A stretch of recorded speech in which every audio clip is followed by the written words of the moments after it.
Chapter 1. Marcus Aurelius on the wisdom of fellow Stoics. Stoicism is not the work of one mind, but the collective wisdom of many, shaped and refined over time. In this chapter, we delve into the reflections of Marcus Aurelius on the Stoics who preceded and influenced him. From Zeno, the founder of the school, to Epictetus, whose teachings offered a practical guide to virtue, and Seneca, whose writings bridged philosophy and the complexities of public life.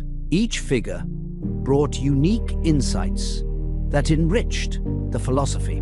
Marcus's meditations often pay homage to these thinkers, drawing from their lessons and integrating them into his own life and rule. Here, we explore what Marcus learned from these guiding lights, how he interpreted their contributions, and how their legacies shaped the enduring philosophy of Stoicism. Salvatore Conti. Marcus, can you please tell me a little bit about you and the highlights of your life? Marcus Aurelius. My life has been a thread woven into the larger tapestry of Rome, the cosmos, and the pursuit of virtue. Born on the 26th of April, 121 CE, into a family of privilege, I was fortunate to be shaped by extraordinary mentors and the example of those who came before me. My journey, however, was not without hardship or trials that tested my resolve. I entered this world as Marcus Annius Verus, connected to the ruling elite. My father's early death left my mother, Domitia Lucilla, to instill in me a sense of duty and simplicity, values that defined my disdain for excess. My life took a pivotal turn when Antoninus Pius adopted me after Emperor Hadrian's succession plan. This adoption set me on an unalterable course toward leadership and the immense responsibilities of ruling Rome. Antoninus Pius served as my first example of leadership. His calm dignity and focus on the common good shaped my understanding of what it means to lead with wisdom and humility. My education was further enriched by philosophers like Junius Rusticus, who introduced me to the teachings of Epictetus. Through Rusticus, I embraced Stoicism as a way of life, valuing discipline, thoughtfulness, and self-reflection. My marriage to Faustina, the younger, was a source of joy and resilience. Together, we had many children, though not all survived. The grief of their loss tested my stoic resolve, teaching me to focus on what I could control, my conduct as a husband and father. Faustina herself was often the subject of rumors, but I chose to meet these with compassion and trust in her character. When Antoninus passed in 161 CE, I assumed leadership alongside Lucius Verus, fulfilling Hadrian's vision of co-emperorship. Our temperaments differed, yet we ruled together with a shared goal, the preservation of Rome. My reign faced significant trials, including the Marcomannic Wars and the Antonine Plague. These challenges demanded both strategic acumen and philosophical steadfastness. I marched with my legions, enduring hardships alongside them, embodying the Stoic ideal of courage in adversity. The plague tested not only Rome's infrastructure, but also my convictions, teaching me to lead with steadiness and to accept life's impermanence. Throughout these years, my meditations served as a refuge and mirror, written not for others, but as a reminder to myself. They reflect my efforts to confront flaws, reaffirm principles, and find clarity amidst chaos. They are not the words of a sage, but of a man striving to live by the ideals he holds dear. One of the most complex relationships of my life was with my son and successor, Commodus. His character and rule diverged greatly from my own, forcing me to confront the limits of my influence. This was a profound lesson in Stoic acceptance, to guide where possible and to release what lies beyond one's control. The highlights of my life are not found in the triumphs of war or governance, but in moments of alignment with my principles. Philosophy, the pursuit of virtue, and service to Rome remain my most cherished achievements. My life has been a constant negotiation between Stoic ideals and the realities of leadership. Whether history remembers me kindly or not, I take solace in knowing I endeavored to serve others and to embody the virtues of a life well lived. Salvatore Conti. Before we get into your reflections on the Stoics who preceded you, I would be interested to hear how you feel about your meditations being published for others to read after your death. And what are the 3 major lessons you like to be taken from them? Marcus Aurelius. It is both strange and humbling to consider that my private reflections, written solely for my own guidance and introspection, have been published and shared with others after my death. I did not write the meditations for public consumption or with the intention of influencing posterity. Rather, they were meant as a dialogue with myself, a way to steady my mind, to remind myself of the principles I aspired to embody, and to confront my weaknesses. That they now serve as a source of insight for others is perhaps a reflection of the universality of the struggles and questions that all humans face. My meditations were deeply personal, not written to impress or persuade. On the other, if these words can offer guidance to those who read them, if they inspire a more virtuous and thoughtful way of living, then perhaps their unintended journey into the public realm has some value. As a Stoic, I remind myself that this too lies beyond my control. What matters is not the fate of my words, but the effort and sincerity with which I sought to live by them. As for the major lessons contained within my meditations, they might be these: the importance of living in accordance with nature.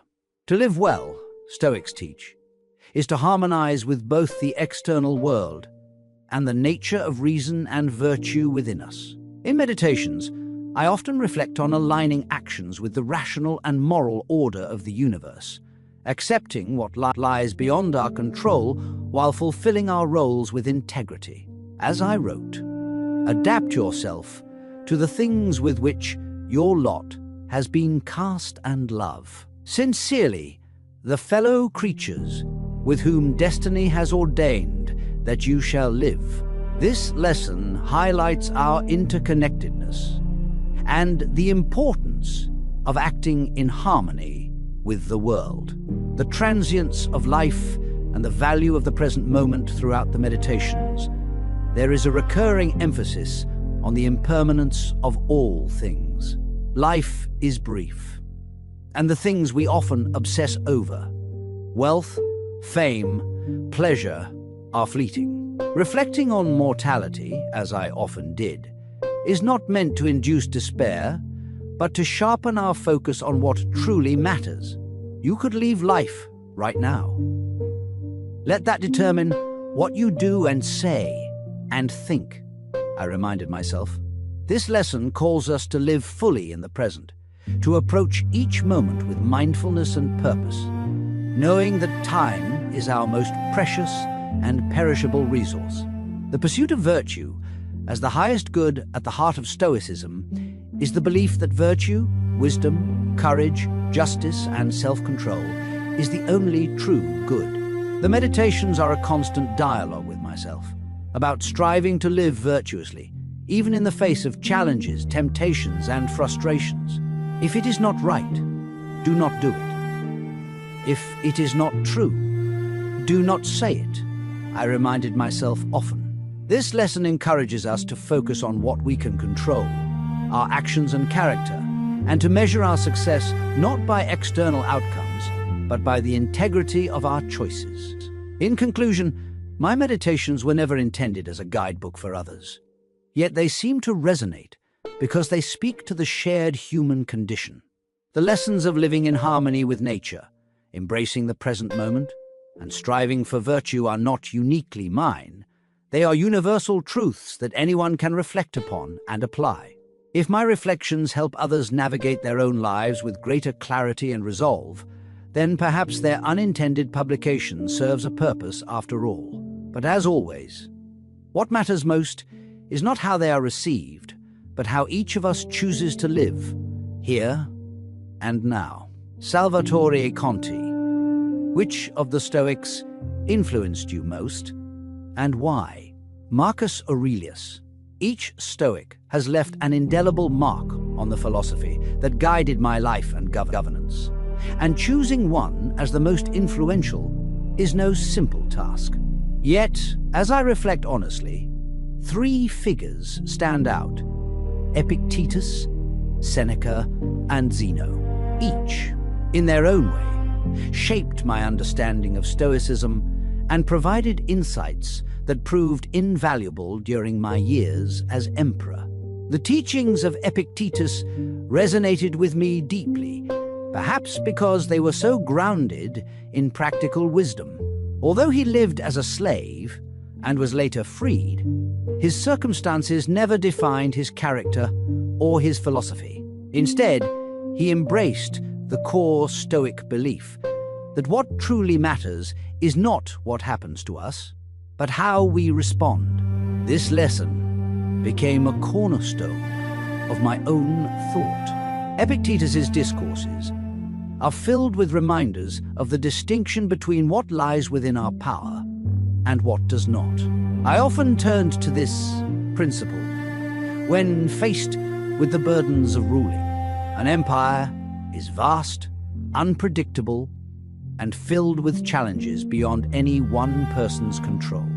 Yet Epictetus taught me to focus on what I could govern: my actions, my decisions, and my character. Seek not for things to happen as you wish, he wrote, but rather wish for things to happen as they do, and you will live a tranquil life. This teaching helped me navigate the chaos of politics and war with a measure of serenity. When dealing with rebellious provinces or internal dissent, I reminded myself that I could not control the outcomes of every conflict. I could, however, act justly, remain composed, and fulfill my duties to the best of my ability. Epictetus's emphasis on resilience and inner strength was a guiding light during such times. Furthermore, his perspective on freedom was transformative. Freedom, he insisted, is not the absence of external constraints, but mastery over one's own mind. As a ruler, surrounded by flatterers and schemers, this idea was particularly liberating. I learned that true autonomy lies in aligning one's will with reason and nature, not in the trappings of power. Seneca, though wealthier and more entangled in public life than Epictetus, brought a different perspective to Stoicism, one that acknowledged the complexities of human emotion and the realities of social and political existence. His writings, often addressed to his friend Lucilius, are filled with reflections on mortality, anger, and the balance between duty and personal fulfillment. These meditations offered me profound comfort and clarity. One of Seneca's most enduring lessons was the importance of embracing mortality.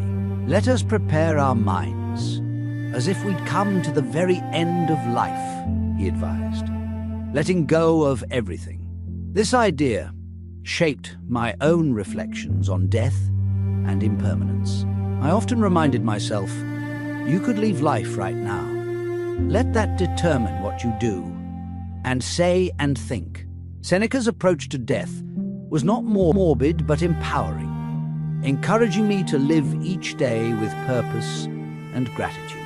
His reflections on anger were also invaluable. As emperor, I often faced provocations that could have sparked fury, betrayals, inefficiencies, and outright rebellion. Seneca's treatise on anger taught me to view anger as a destructive force that clouds judgment and undermines reason.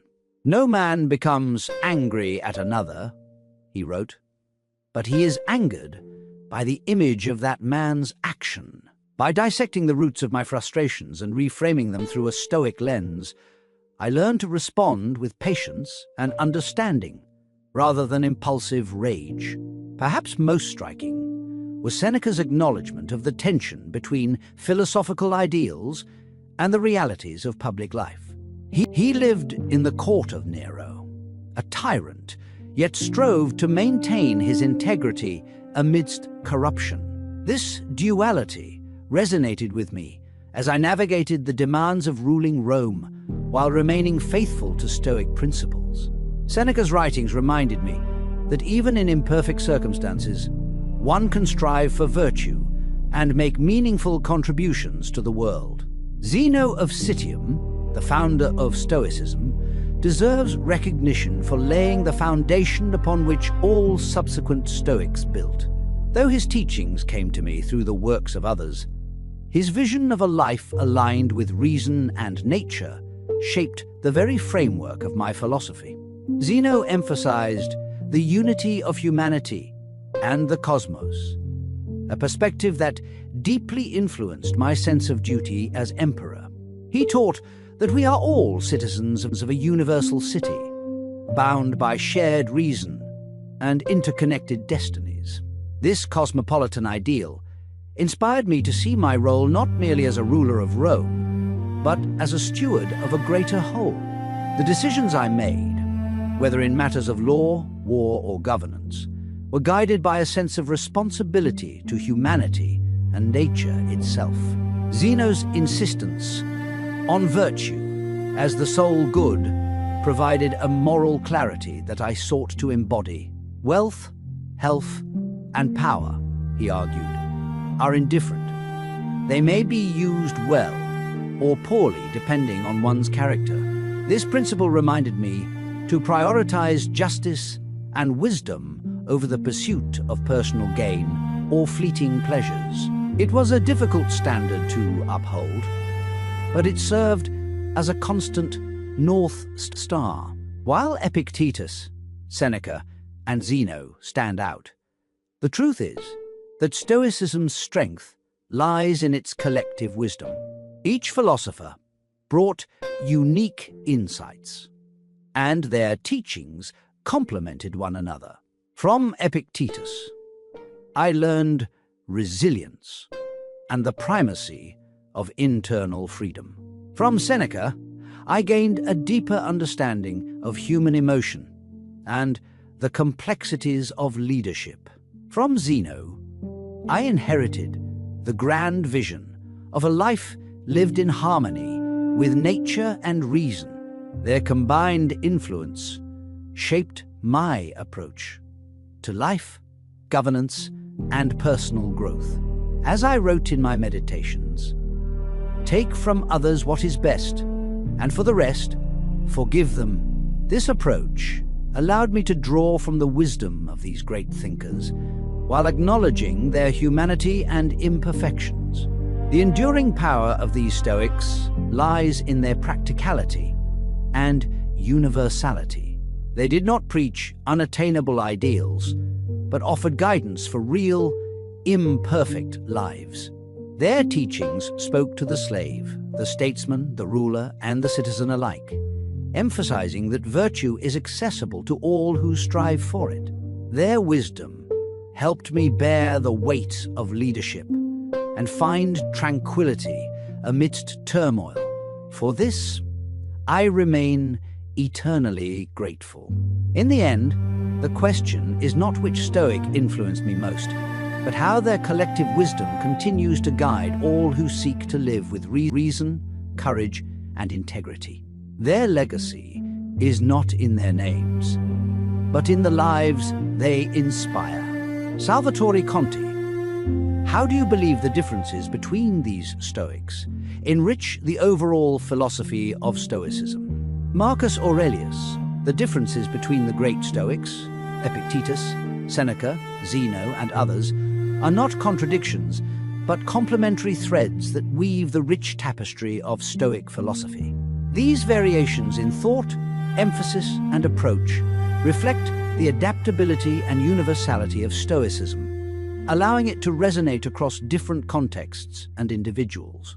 As someone deeply influenced by their collective wisdom, I view these differences as a strength, enriching the philosophy by offering diverse perspectives on how to live a life of virtue and harmony with nature. Take, for instance, the contrast between Epictetus and Seneca. Epictetus, a former slave, experienced life from its most constrained and humble vantage point. His teachings are grounded in resilience, self-mastery, and the unyielding assertion that freedom lies not in external circumstances, but within the mind. For Epictetus, the dichotomy of control is paramount, the recognition that some things are within our power, such as our thoughts and actions, while others are beyond it, like fortune or the behavior of others. This principle is a cornerstone of Stoicism, offering clarity and focus to those who face hardship and uncertainty. Seneca, on the other hand, lived as a wealthy statesman, entangled in the complexities of Roman politics. His reflections often grapple with reconciling philosophical ideals with the demands of public life. Unlike Epictetus, who emphasized detachment from material wealth, Seneca acknowledged its utility while warning against its corrupting influence. He wrote extensively on managing anger, fear, and ambition, providing guidance for those navigating the turbulent waters of power and responsibility. Seneca's nuanced approach broadens Stoicism's appeal, showing how one can strive for virtue even amidst wealth and influence. These differences in their life circumstances and teachings demonstrate Stoicism's capacity to address a wide range of human experiences. While Epictetus speaks directly to those seeking solace and strength in adversity, Seneca offers counsel to those wrestling with the moral complexities of success and privilege. Together they underscore that Stoicism is not a rigid doctrine, but a living philosophy that adapts to the realities of individual lives. Zeno of Citium, the founder of Stoicism, brings yet another perspective to this diverse tradition. Unlike Epictetus or Seneca, Zeno's focus was on establishing the foundational principles of the philosophy.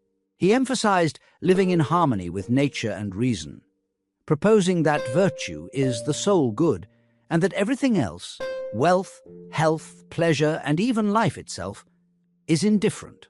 His teachings laid the groundwork for the Stoic idea of cosmopolitanism, the belief that all humans are citizens of a universal community, bound by shared reason and morality.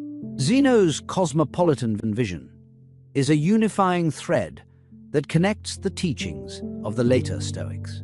Epictetus's emphasis on inner freedom aligns with Zeno's assertion that our rational nature is what truly defines us, while Seneca's reflections on wealth and power echo Zeno's insistence that external circumstances do not determine our worth. Yet Zeno's abstract, systematic approach contrasts with the personal and practical tone of Epictetus and Seneca, enriching Stoicism by providing both a theoretical foundation and practical applications.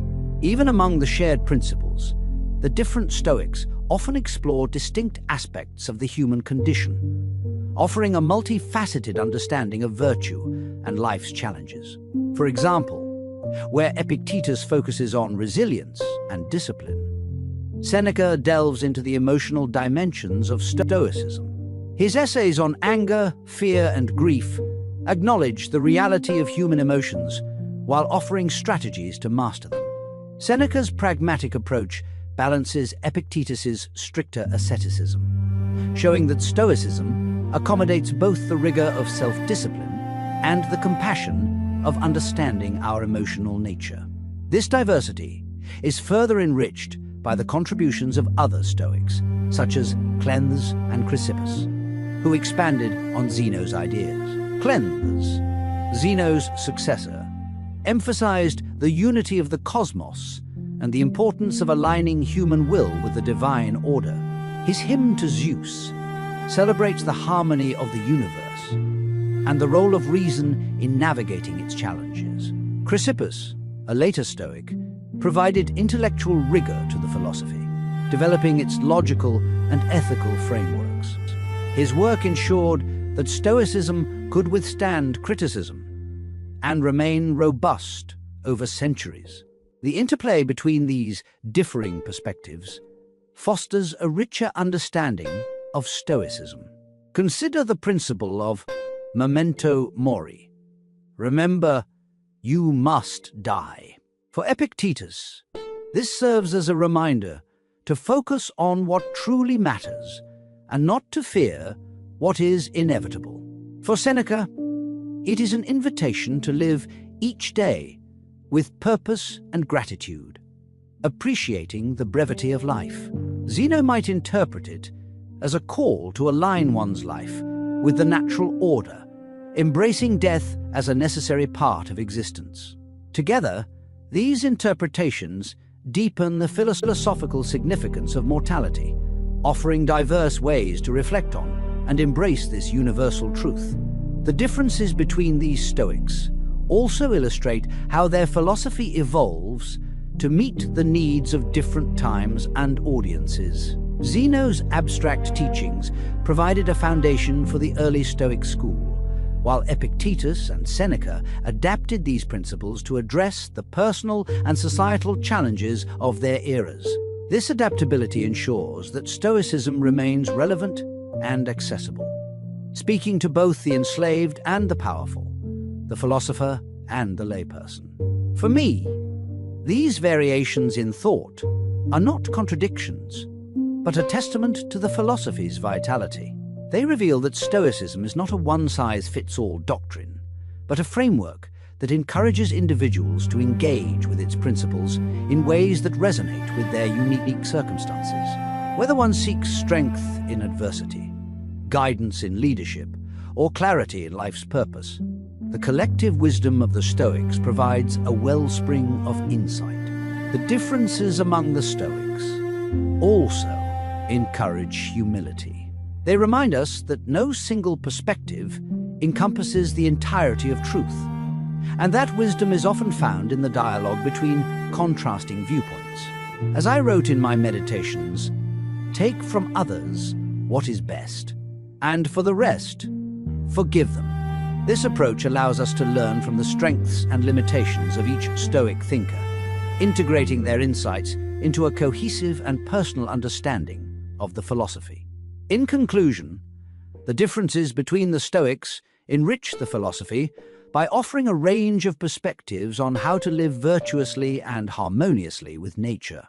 From Epictetus's emphasis on resilience to Seneca's reflections on emotion and power, and Zeno's foundational principles, each contributes a unique strand to the Stoic tradition. Together, they create a philosophy that is both comprehensive and adaptable, capable of guiding individuals through the diverse challenges of life. This multiplicity of voices is not a weakness, but a profound strength, ensuring that Stoicism remains a living, evolving philosophy that continues to inspire and guide across generations. Salvatore Conti. What do you admire most about Seneca's approach to balancing philosophical ideals with public life? Marcus Aurelius. What I admire most about Seneca's approach to balancing philosophical ideals with public life is his recognition of the inherent tension between the two and his commitment to navigating it with integrity and pragmatism. Unlike many philosophers who sought to retreat from the complexities of public affairs, Seneca faced them directly, crafting a philosophy that acknowledges the imperfect realities of life while striving for virtue and wisdom. Seneca's position as an advisor and statesman under Emperor Nero placed him in a unique and precarious situation. Serving under a ruler whose impulses often ran counter to Stoic principles required a delicate balance of moral conviction and political acumen. Seneca's writings reveal an acute awareness of the compromises and challenges inherent in such a role. Yet he did not abandon his philosophical ideals. Rather, he sought to adapt them to the circumstances, using his influence to temper Nero's excesses and guide him toward more just decisions. Though his success in this regard was limited, his efforts demonstrate the courage and resilience required to apply Stoicism in the public sphere.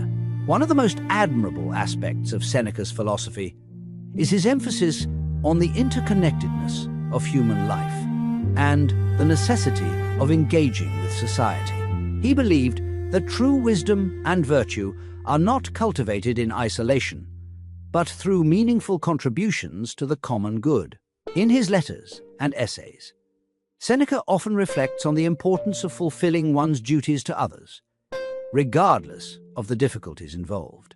This perspective aligns with the Stoic principle of cosmopolitanism, the idea that all humans are citizens of a universal community. Seneca's life exemplifies this belief, as he worked tirelessly to influence the Roman state and its leadership, even at great personal risk.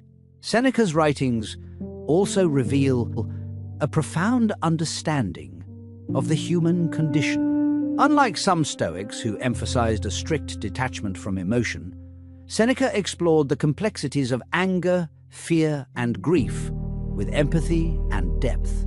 His treatise on anger, for example, offers practical advice on managing this destructive emotion, acknowledging its presence while providing strategies to master it.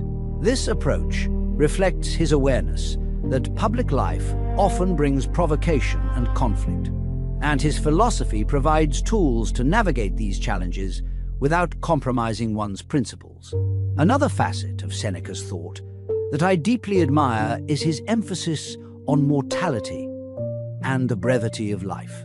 In his essay on the shortness of life, Seneca reminds us that life's value lies not in its length, but in how it is lived. This reflection is particularly poignant for someone like Seneca, whose public responsibilities often placed him in peril. By embracing the impermanence of life, he found the strength to act decisively and purposefully, focusing on what truly mattered rather than being paralyzed by fear or uncertainty. His reflections on death and impermanence continue to inspire those seeking to live with intention and courage. Seneca's pragmatic approach to wealth and material possessions further illustrates his ability to balance philosophy with public life. While he was undoubtedly wealthy, Seneca understood the dangers of attachment to material goods. He viewed wealth as a tool that could be used for good, if managed wisely and without greed. In his writings, he often cautions against the pursuit of luxury for its own sake, emphasizing instead the importance of simplicity and self-control. This perspective allowed him to navigate the opulence of Roman society without losing sight of Stoic values. Seneca's humility and willingness to admit his own shortcomings are perhaps the most striking elements of his philosophy. He frequently acknowledges his struggles to live up to Stoic ideals, offering a relatable and human perspective on the pursuit of virtue. This self-awareness and candor make his teachings particularly powerful, as they demonstrate that Stoicism is not about achieving perfection, but about striving for continuous improvement.